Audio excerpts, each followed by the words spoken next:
கூறி நன்றி பாராட்டி விடைபெறுகின்றேன். நன்றி, வணக்கம். ஆஹா, உண்மையில எங்கடா இங்கிட்டு மைக் இருக்கு, அவர் பாட்டுக்கு இங்கிட்டு போறாரு, பயந்துட்டாரு போல இருக்குன்னு நினைச்சேன். பேசுங்க இனியவன். உங்களுக்குன்னே தேனி மக்கள் எவ்வளவு ஆர்வமாக காத்து கொண்டிருக்கிறார்கள். இன்றைய இலக்கியமே தேனி மாவட்டத்தின் சார்பாக நடைபெறுகின்ற பட்டிமன்றத்திற்கு நடுவர் பொறுப்பினை ஏற்றிருக்கின்ற நல்லதொரு நடுவர் பாசத்துக்குரிய அண்ணன் கலைமாமணி டாக்டர் திண்டுக்கலை வியோனி அவர்களே, எனக்கு பிடித்த கடவுள் முருகப்பெருமான், அவரை விட பிடித்த பேச்சாளர் எங்களுடைய அருமை அண்ணன் முருகன் அவர்கள், மரியாதைக்குரிய பேராசிரியர் முருகன் அண்ணன் அவர்களே, என்னுடைய சக தம்பி தணிகவேல் அவர்களே, இங்கே வந்து தேனுக்கு பிராண்ட் அம்பாசிடராக இருக்கின்ற வின்சி ஃப்ளோரா அவர்களே, தப்புமா, ரொம்ப தப்புமா வின்சிமா, ரொம்ப தப்பு. இன்னும் கொஞ்ச நாள் கழிச்சுன்னா நீங்கள் இங்கே தேன் விற்குதுல, நாளைக்கு ஏதாவது அந்த பக்கம் போனால் கடலை மிட்டாய் விற்கும். அவர் வந்து இந்த பொண்ணு தேன் உடம்புக்கு ஏதோ வேணான்னு சொல்கிறாரு, அந்த பொண்ணு அவர் வந்து சொல்கிறார் தேன் வந்து பாயுதுன்றாங்க. ரெண்டு பேரும் காதி காட்டில் உட்காருவாங்களான்னு தெரியல. நடுவர் அவர்களே, என்னுடைய கேள்வி என்னன்னா, திருக்குறளுக்கு உரை எழுதியிருக்காங்களா? திருக்குறளுக்கு உரை எழுதியிருக்காங்களா? நிறைய பேர் எழுதியிருக்காங்க. கம்பராமாயணத்துக்கு உரை எழுதியிருக்காங்களா? மகாபாரத்துக்கு உரை எழுதியிருக்காங்களா? ஏன் எழுதினானுங்க புரியல சார். அதான உண்மை. கைடு ஏன் சார் போட்டான்? பெருசா இருக்கு சுருக்குனா, உரை எழுதினா புரியுற மாதிரி சொன்னான். அப்போ புரியாத எழுதியவர்கள் நீங்கள், புரியும்படி எழுதுறவங்க நாங்க. நடுவர் அவர்கள் ஒரு வார்த்தை ஆரம்பத்தில் சொன்னாரு, நீ இருக்கிறது ஓலை கொட்டாயா, சும்மா நடக்கிறது தவளை கொட்டாயா, மஜாவா நிக்கிறையே பஞ்சி மிட்டாயா, தோஜாவா படுத்துக்கிற ஓம் அடிக்கிற சாஞ்சி, சும்மா வாட்டமாய் இருக்கிறே வாட்டர் பாக்கெட் மூஞ்சி என்று சொன்னார். என் அன்பிற்குரியவர்களே, அவர் வந்து சொன்னார் தெரியுங்களா, தேனே பாகே கற்கண்டே, எதுக்கு? யதார்த்தத்தை இன்றைய இலக்கியங்கள் பேசுகிறது. அதில் ஆகச் சிறந்த இலக்கியம் நீ இருக்கிறது ஓலை கொட்டாயா. நடுவர் அவர்களே, சீதை ராமனோடு இருந்த நேரத்தில் எப்படி போனாள் என்று சொன்னால், மான் போல துள்ளி துள்ளி போனாள். பெண் எப்படி ஓடுவாள்? மான் போல துள்ளி துள்ளி ஓடுவாள். ஆனால் ஒரு ஓலை கொட்டாய்க்குள்ள இருக்கின்ற பெண் எப்படி ஓடுவாள்? மான் போல் துள்ளி துள்ளி ஊழ்ந்தா ஓடினால் ஓலை கொட்டை கிழிஞ்சிரும். இந்த கவிஞன் என்ன சொல்லுகிறான்? நீ இருக்கிறது ஓலை கொட்டாயா, எனவே தவளையை போல் தவ்வி தவ்வி ஓடுகிற, சும்மா நடக்கிறியே தவளை கொட்டாயா. நண்பர்களே, அந்த கவிஞனுடைய சிந்தனை நீங்கள் பார்க்க வேண்டும். மஜாவா நிற்கிறியே பஞ்சு மிட்டாயா. நீங்கள் DRDO டிஃபென்ஸ் ரிசர்ச் டெவலப்மெண்டில் கூட இவ்வளவு பெரிய ஆராய்ச்சியை பார்த்துக்க முடியாது. பஞ்சு மிட்டாய் என்பது சாதாரண விஷயம் அல்ல நண்பர்களே. பஞ்சு மிட்டாய் மென்மையாக இருக்கும், அழகாக இருக்கும், ஆனால் நடுவில் ஒரு குச்சி இருக்கும், கம்பீரமாக இருக்கும். பெண் என்பவள் அழகாகவும் மென்மையாகவும் இருந்தாலும் கம்பீரமாக இருக்க வேண்டும் என்று அந்த கவிஞன் ஆசைப்படுகிறான். தோஜாவா படுத்துக்கிற ஓமடியில சாட்சி, சும்மா வாட்டமாய் இருக்கிற வாட்டர் பாக்கெட் மூஞ்சி நாம் பார்த்தீங்களா. நான் கேட்கின்றேன், அருமைக்குரிய எங்களுடைய அண்ணன் பேராசிரியர் முருகன் அவர்களை கேட்கின்றேன், இந்த வார்த்தையை எந்த இலக்கியத்திலாவது நீங்கள் பயன்படுத்தியிருக்கீர்கள்? உங்க ஊர்ல கடற்கரை இல்லைங்க, எங்க ஊர்ல கடற்கரை இருக்கு. நான் சென்னை வாசி. கடற்கரையில் கடற்கரை மனையிலே படுத்துக்கொண்டு, காதலுடைய மனை மடியிலே படுத்துக்கொண்டு இப்படி அப்படி அண்ணாந்து பார்த்தோம்னு வச்சுங்களேன், அந்த காதலுடைய முகம் அழகா இருக்கும், அந்த கண்ணா இருக்குல்ல புச்சு புச்சுன்னு இருக்கும். அதை நீங்க இப்படி அமைக்கி விட்டீங்கன்னு வச்சுங்களேன், திருப்பி அப்படி வந்துடும். அதனால நீங்க, நான் ஏன் சொல்றேன்னா, ஒரு மனிதனுடைய தாகத்தை தீர்ப்பதற்கு 100 ml தண்ணீர் போதும். என்னுடைய கவலையெல்லாம் தீர்ப்பதற்கு இந்த வாட்டர் பாக்கெட் நீங்க அமைக்கி விட்டீங்கன்னு வச்சுங்களேன், நீங்க வீட்டில் போய் பண்ணி பாருங்க, திருப்பி வரும். சும்மா வாட்டமாய் இருக்கிற இந்த கவலையெல்லாம் போக்குவதற்காக வாட்டர் பாக்கெட் முடிஞ்சு, இதை விட பாராட்ட முடியுமா சார்? தெய்வமே, உலகத்துல எப்படி பாட்டு எழுதினாலும் அதுக்கு கோனார் நோட்ஸ் போடுறதுக்குன்னே நீ ஒரு ஆள் இருக்க. வாட்டர் பாக்கெட்டு மூஞ்சிக்கு இப்படி ஒரு விளக்கம் சொன்ன பேச்சாளரை நீங்க எங்கேயாவது கேள்விப்பட்டிருக்கீங்களா ஐயா? ஒரு பெண்ணுடைய கன்னத்தை அப்படி கிள்ளினால் மீண்டும் பழைய பொசிஷனுக்கு வந்து பின்ன அப்படியே நிற்கும். அப்படியே நின்றுச்சுன்னா ரத்த சோகன்னு அர்த்தம். திருப்பி பழைய பொசிஷனுக்கு வரும். வாட்டர் பாக்கெட்டை அப்படி அமுக்குனீங்கன்னா பழைய பொசிஷனுக்கு வருமா? என்ன கற்பனை! அடாடாடா. ஏன் வருத்தம்னா ஒரு பாய்ஸ் ஸ்கூல்லேயே படித்து பாய்ஸ் காலேஜ்லேயே படித்து பாய்ஸ் ஆஃபீஸே வேலை செஞ்சு ரிட்டையர்ட் ஆகிட்டார். இந்த வயிற்றுச்சல் இருக்கதான் செய்யும். நடுவருக்கு ஒரு கவலை என்னன்னா, அந்த நடுவில் ஒரு பையன் ஒரு பொண்ணை கூட்டு விளையாடுனா அவர் மனசில் அடிச்சுதார், இந்த வயசில் கூட ஒரு பிள்ளை கூட விளையாடலையா, தேனி மாடத்திலே பிறந்துக்கலாம் போல, திண்டுக்கல்ல பிறந்துட்டு. குழந்தை இலக்கியங்களை பேசணுங்க. நீங்க பேசுனீங்களா? குழந்தைகளுக்கு நீங்கள் காலகாலமா 100 வருஷமா ஒரு கதை சொல்லிட்டு இருந்தீங்க. என்ன கதை சொல்லிட்டு இருந்தீங்க? ஒரு ஊர்ல ஒரு ஆயா வடை சுட்டுட்டு இருந்தாங்க. அப்போ ஒரு காக்கா வந்தது. காக்கா வடைய தூக்கிட்டு போயிடுச்சு. நண்பர்களே, நன்றாக யோசிங்கள். தூக்கிட்டு போச்சா திருடிட்டு போச்சா? திருட்டு. நீங்க என்ன சொல்றீங்க குழந்தைகிட்ட? காக்கா வடையை திருடி கொண்டு போன, தூக்கிட்டு போச்சு. அப்போ நரி வந்தது, பாட சொல்லுச்சு. காக்கா காக்கான்னு சொல்லுச்சு. வடை கீழே விழுந்து நரி தூக்கிட்டு, நரி ஏமாத்திட்டு போச்சு.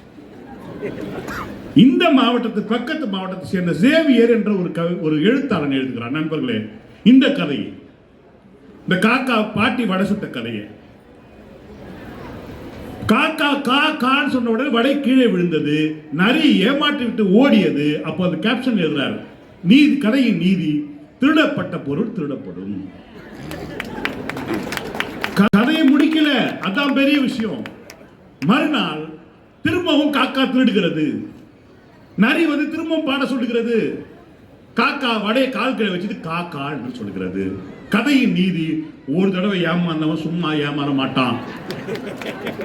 கதை முடியவே இல்லை. கடுப்பான நரி எழுதுக்கு கேட்குது, இப்படி திருடி தின்றி உனக்கு வெக்கமா இல்லையான்னு. உடனே காக்கா நரிய பார்த்து கேட்குது, என்கிட்ட ஏமாத்தி தின்றி உனக்கு வெக்கமா இல்லையாடான்னு. கதையின் நீதி சொல்லுகிறது, ஒருத்தங்க அட்வைஸ் பண்றதுனா முதல்ல தன்னுடைய தகுதியை வளர்த்துக் கொள்ள வேண்டும். கதை முடியல சார்.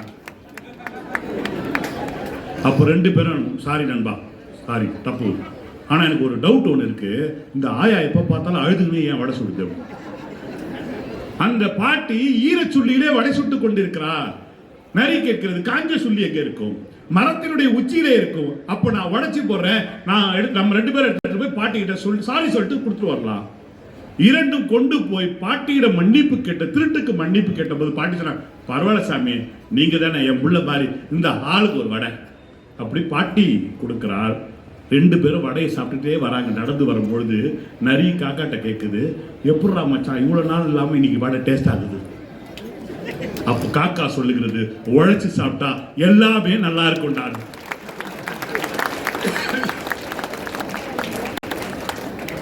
நீங்க சொன்னது என்ன திருக்குறள்ல?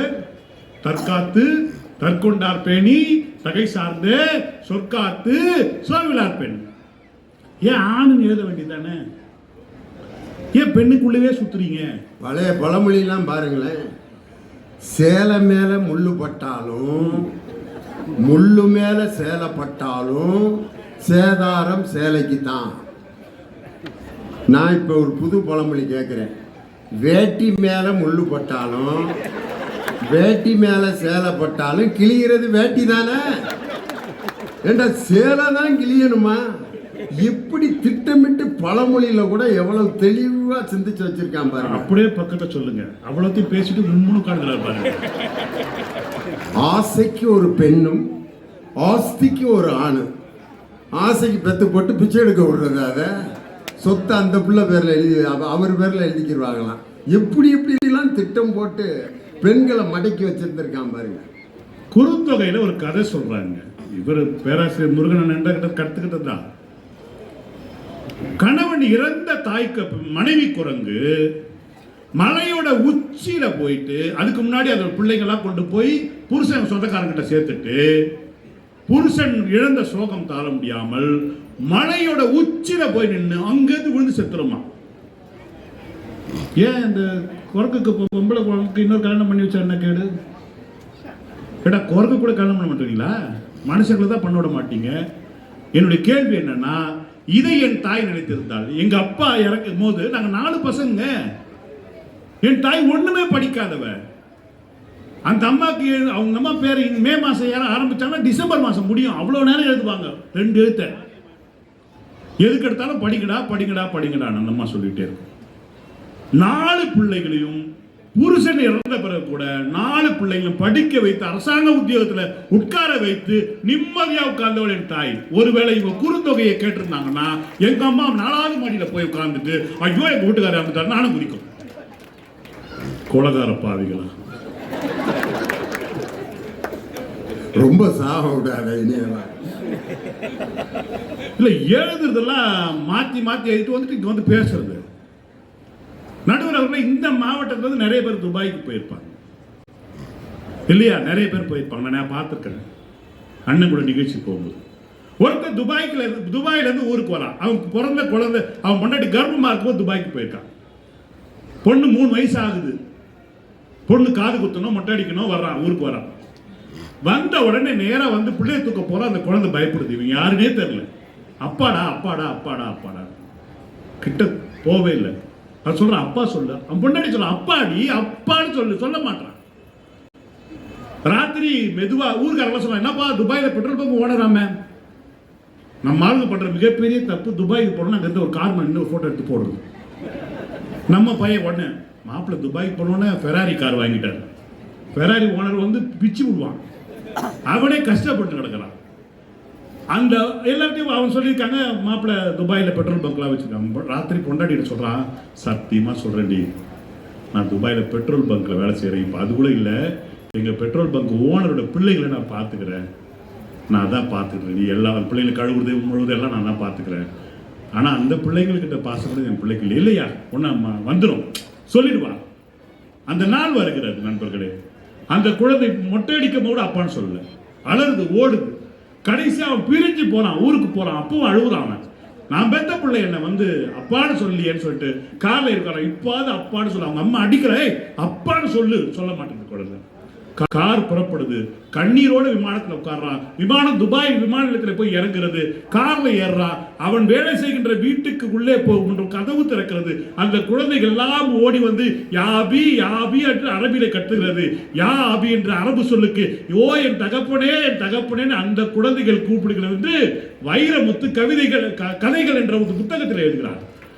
நண்பர்களே, நாங்கள் யதார்த்தத்தை செய்கிறோம். நீங்க எல்லாமே கற்பனை. நான் கேட்கின்றேன், ராமாயணத்துல ஒரு காட்சி நீங்க வச்சிருக்கீங்க. தசரதனுக்கு எத்தனை பொண்டாட்டி? 60,000 பொண்டாட்டி. எப்படித்தான் துணி கடைக்கு போய் துணி எடுத்து கொடுத்தாரு. இப்ப நான் அப்படித்தான் யோசிக்கிறேன். துணி கடைக்கு 60,000 மனைவியும் கூட்டி போய் தீபாவளிக்கு துணி எடுத்திருந்தாருன்னா அவரோட நிலைமை என்ன ஆயிருக்குன்னு யோசனை பண்ணி பாருங்க. நான் அப்படித்தான் கற்பனை பண்ணி பாருங்க. இல்ல 4 பேர் வந்து ஓகே பட்டத்து இளவரசி, மிச்சம் 59,996 பேரோட நேரம். எப்படித்தான் துணி கடைக்கு போய் துணி எடுத்து கொடுத்தாரு. இப்ப நான் அப்படித்தான் யோசிக்கிறேன். துணி கடைக்கு 60,000 மனைவியும் கூட்டி போய் தீபாவளிக்கு துணி எடுத்திருந்தாருன்னா அவரோட நிலைமை என்ன ஆயிருக்குன்னு யோசனை பண்ணி பாருங்க. நான் அப்படித்தான் கற்பனை பண்ணி பாருங்க. இல்ல 4 பேர் வந்து ஓகே பட்டத்து இளவரசி, மிச்சம் 59,996 பேரோட நிலைமை என்ன? நீங்க அவள் காட்டுக்கு போனா ராவணன் தூக்கிட்டு போனா. இன்னைக்கு நான் வருகின்ற போது காரில் எழுதியிருந்தார்கள், சீதை தீ குளித்தது சீதையின் கற்பை நிரூபிப்பதற்காக அல்ல, ராவனுடைய கற்பை நிரூபிப்பதற்காக அவள் தீ குளித்தாள். நண்பர்களே, நாம வெளிநாடு போய் வேலை செய்யறோம், நாம ஊருக்கு வரோம், காட்சி இப்ப இப்படி மாறுது. இன்னைக்கு வந்த உடனே உன் மேல டவுட் ஆகுது, நீ தீ குளினா நம்ம வீட்டுக்காரமா ஒன்றும் சொல்லாது. மாப்பிள்ள நான் தீ குளிக்கிறேன், பக்கத்தில் இன்னொன்று கொளுத்துறா, நீ துபாயில் என்ன பண்ணன்னு தெரியாது, நீ இறங்கு, இல்ல வா கையை பிடி. இதுதானங்க யதார்த்தம். இந்த யதார்த்தத்தை சொல்லாமல் காலகாலமாக பெண்ணை அடிமைப்படுத்தக்கூடிய சாசனங்களாகவே நீங்கள் எழுதுகிறீர்கள். ராமாயணத்திலே களவாடுகின்ற பொருள் பெண், மகாபாரதத்தில் சூதாடத்தில் வைக்கக்கூடிய ஒரு பொருள். தமேந்தி நலதமேந்தி என்ன சொன்னா, நீங்க என்ன சொன்ன, அவங்க வீட்டுக்காரர் சொன்னாரா, எனக்கு ஆசையாக இருக்கிறது, தொழுநோயாளியான பிறகு எனக்கு விலைமாலியுடன் போக வேண்டும் என்று ஆசையாக இருக்கிறது, என்னை கூப்பிட்டு கொண்டு போ என்று சொன்னவுடன் கூடையிலே வைத்துக் கொண்டு போனாராம். இன்றைக்கு சொன்னால் மிதிக்க வேண்டிய இடத்தில் 3 மிதி மிதிப்பார். அதுல திரௌபதி சூது வச்சு விளையாடுறப்ப கேட்ட கேள்வி ஆம்பளைகளுக்கெல்லாம் நாக்கப்புடுங்கிற மாதிரி கேள்வி. என்னை வைத்து தன்னை தோற்றானா இல்லை தன்னை வைத்து என்னை தோற்றானான்னு கேட்டா பாருங்க ஒரு கேள்வி. உண்மையிலேயே மகாபாரத்தில் ஒரு பெண் எவ்வளவு பரிதாபமான நிலையில இருந்தாங்கிறதுக்கு இந்த கேள்வி அருமையான கேள்வி. நடுவர் அவர்களே, எப்பவுமே இன்றைய இலக்கியங்கள் என்ன சொல்லுதுன்னா, தன்னை மோட்டிவேஷன் பண்ணக்கூடிய செல்ஃப் மோட்டிவேஷன், சுயமாகவே ஆள்கள் சொல்லக்கூடிய அளவிற்கு வார்த்தைகளை சொன்ன கவிதைகள் இன்றைக்கு இருக்கிறது. பஹ்ரைன் நாட்டில் இருக்கின்ற நாகூர் சேர்ந்த ஒரு கவிஞர் அப்துல் கைம் என்ற ஒரு கவிஞர் எழுதிய கவிதை. யார் சொன்னது?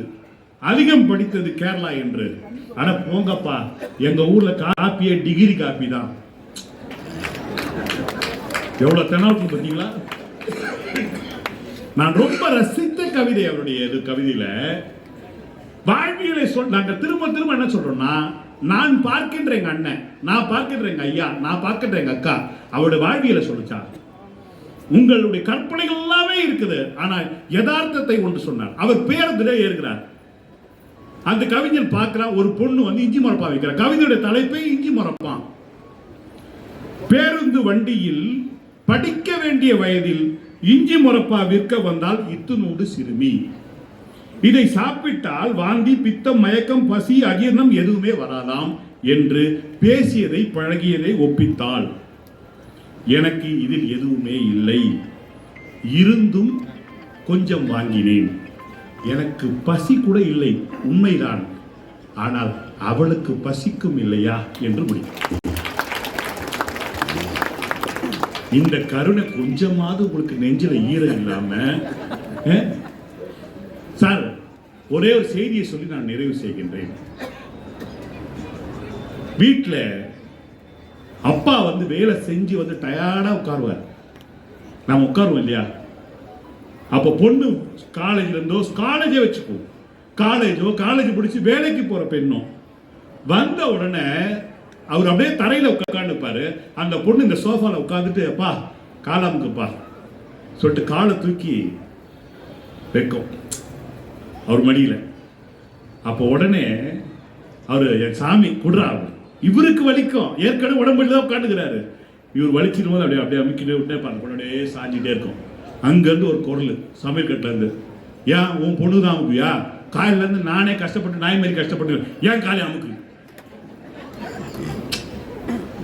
உடனே மனைவி காலையை தூக்கி வச்சுட்டு இந்த காலையை சேர்த்து அமுக்கும் போது மச்சிருச்சு ஓடி வந்து சொல்லும், பாருங்களா எங்க மாமன் எப்படி ஆடி கொடுமை பார்த்துக்க, குடும்பமா உன் காலை சொல்லிட்டு வாங்கிட்டு அப்படி அமுக்கும் பொழுது என் கவிஞர் எழுதினான், உன் மூச்சில் நான் வாழ்ந்தால், உன் மூச்சில் நான் வாழ்ந்தால் என் முதுமை ஆனந்தம், நீ இன்னொரு பிறவியில் என்னை பெற்றால் இன்னும் ஆனந்தம், பனி கொட்டும் மாதத்தில் வெயிலின் வெப்பம் ஆனந்தம், உன் காது வரைக்கும் கம்பளி போர்த்தும் கருணை ஆனந்தம், சொந்தம் ஊரா ஆனந்தம், பந்தம் பேரானந்தம், கண்ணே உன் விழியால் பிறர் கழுதால் கண்ணீரும் ஆனந்தம் ஆனந்தம் ஆனந்தம் என்று இந்த புத்தாண்டிலே நண்பர்களே, உங்கள் கண்ணில் இருந்து ஒரு துளி கண்ணீர் வந்தால் அது அடுத்தவனுடைய துயருக்காக வரக்கூடிய கண்ணீராக இருக்க வேண்டும். இல்லை என்றால் அவனை மகிழ்ச்சி படுத்தி அவனுடைய சந்தோஷத்தின் காரணமாக உங்களுடைய மகிழ்ச்சிக்கு ஆனந்த கண்ணீராக இருக்க வேண்டும் என்று கூறி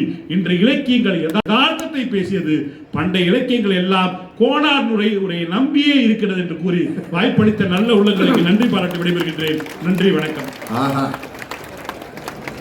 4 பேர் ரொம்ப அருமையா பேசிட்டாங்க. நான் என்ன நினைச்சேன், நீங்க ஒரு 10 பேர் கூட்டத்துல இருந்து எந்திரிப்பீங்க, அதை காமிச்சிட்டு நம்ம அதிகாரிகள்ட்ட எல்லாம் ஐயா கிளம்பிட்டாங்க, அதனால நான் முடிச்சிடுறேன் அப்படின்னு சொல்லலாம்னு நான் கணக்கு போட்டுக்கிட்டு இருந்தேன். இப்ப பட்டிமன்ற தலைப்பு மாறிடுச்சு. நன்றி பாராட்டி விடைபெறுகின்றேன். நன்றி, வணக்கம். ஆஹா.